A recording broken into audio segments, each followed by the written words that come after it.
नमस्कार शेतकरी मित्रांनो, मी शुभम पवार. महाडीबीटी पोर्टलवरती सर्व शेतकऱ्यांसाठी भरपूर अशा योजना राबवल्या जातात आणि या योजना राबवत असताना काही महत्त्वपूर्ण बदल यामध्ये करण्यात आलेला आहे. यामध्ये काही तुम्ही चुका कराल तर 5 वर्ष शेतकऱ्यांना ब्लॉक केलं जाईल, कोणत्याही योजनेचा लाभ भेटणार नाही. या संदर्भातला महत्त्वपूर्ण नवीन जी.आर. आलेला आहे.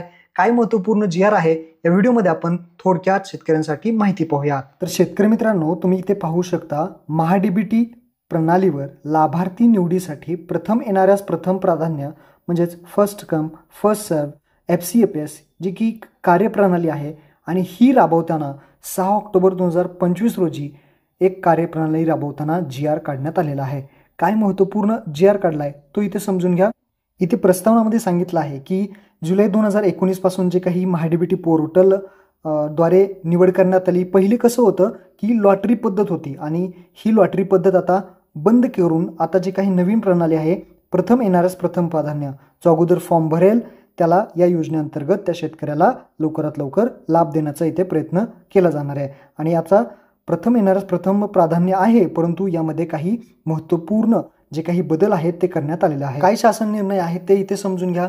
महाडीबीटी प्रणालीमध्ये लाभार्थी निवडीमधील पारदर्शकता, लाभ देण्यामधील गतिमान टिकून राहण्यासाठी विद्यमान लॉटरी प्रणालीऐवजी प्रथम येणाऱ्यास प्रथम प्राधान्य ही कार्यप्रणाली 1 एप्रिल 2025 पासून राबवण्यास या शासनाने मान्यता देण्यात येत आहे.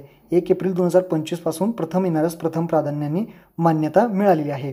आणि आता सूचना ज्या आहेत त्या खालीलप्रमाणे देण्यात आलेल्या आहेत. काय महत्त्वपूर्ण सूचना आहेत ते इथे समजून घ्या.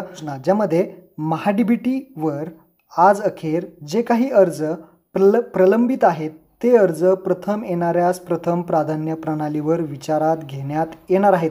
आत्तापर्यंत जेवढे अर्ज पेंडिंगला आहेत, प्रलंबित आहेत, ते सगळे अर्ज प्रथम येणाऱ्यास प्रथम प्राधान्य या प्रणालीवरती विचारात घेण्यात येणार आहे. आत्तापर्यंत ज्यांनी फॉर्म भरलेले आहेत, ज्यांनी अगोदर फॉर्म भरला असेल त्यांची इथे जे आहे ते निवड करण्यात येणार आहे.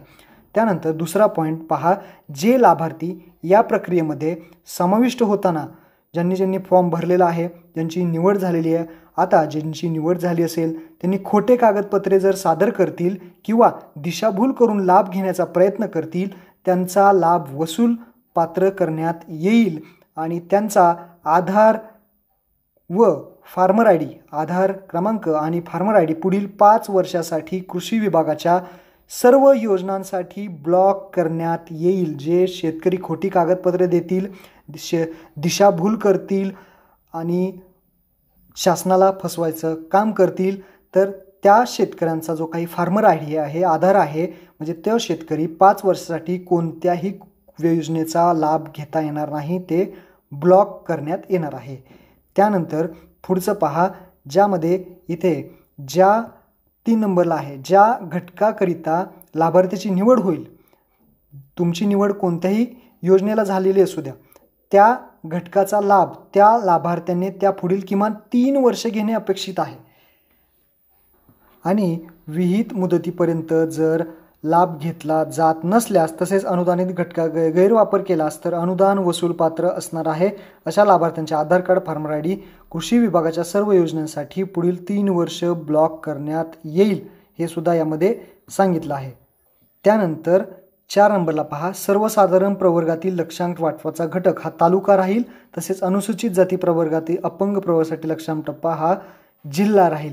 जे जनरल कॅटेगरीमध्ये येतात त्यांचा जो काही तालुका राहणार आहे टप्पा वाटपाचा, आणि बाकीच्या असतील त्यांचा टप्पा जो जिल्हा राहणार आहे. त्यानंतर 5वं आहे, जी कागदपत्रे उदाहरणार्थ 7/12 असेल, 8 असेल, जातीचं प्रमाणपत्र आहे, शासनाच्या वेगवेगळ्या विभागांच्या ऑनलाईन पोर्टलवरती उपलब्ध आहेत, अशी कागदपत्रे API द्वारे उपलब्ध होऊ शकतात. त्यासाठी आवश्यक सुविधा माहिती मुंबई अंतर्गत उपलब्ध करून देण्यात येणार आहे. जी कागदपत्र ऑनलाईन पद्धतीने ट्रॅक केली जाऊ शकतात तर त्याचं जे काही उपलब्ध आहे ते ऑनलाईन पद्धतीनेच होणार आहे. त्यानंतर 6 आहे, अर्ज केलेल्या शेतकऱ्यांची क्रमवार यादी महाडीबीटी पोर्टलवरती विभागाच्या संकेतस्थळ अन्य सर्व माध्यमातून उपलब्ध राहणार आहे. ज्या शेतकऱ्यांनी अर्ज केलेला आहे त्यांची क्रमवार ती यादी, कुणी अगोदर अर्ज केलेला आहे, कुणी नंतर अर्ज केलेला आहे, त्यांची सर्व यादी महाडीबीटी पोर्टलवरती लावण्यात येणार आहे. त्यामुळे कोणाचा नंबर लागणार आहे हे तुम्हाला अगोदरच कळेल, ही गोष्ट लक्षात ठेवा. त्यानंतर लाभासाठी पात्र अर्जास पूर्वसंमती दिल्यानंतर त्या संबंधित लाभार्थीचे विहित मुदतीत लाभ न घेतल्यास त्याचा अर्ज रद्द करण्यास संदेश पाठवून त्याचा अर्ज रद्द करण्यात येईल. पूर्वसंमती दिल्यानंतर ज्या लाभार्थी आहेत त्यांनी मुदतीत लवकरात लवकर जर ते वस्तू घेतली नाही किंवा ती योजना पुढे तुम्ही कंटिन्यू केली नाही तर तुमचा अर्ज रद्द होईल असं सुद्धा सांगण्यात आलेलं आहे. तर महत्त्वपूर्ण हे बदल होते. हा GR आलेला आहे, GR डिस्क्रिप्शनमध्ये तुम्हाला दिलेला आहे, तो डाउनलोड करून यातली सगळी माहिती पुन्हा वाचू शकता. आणि हा महत्त्वपूर्ण व्हिडिओ सर्व शेतकऱ्यांना शेअर करा. धन्यवाद. जय हिंद, जय महाराष्ट्र.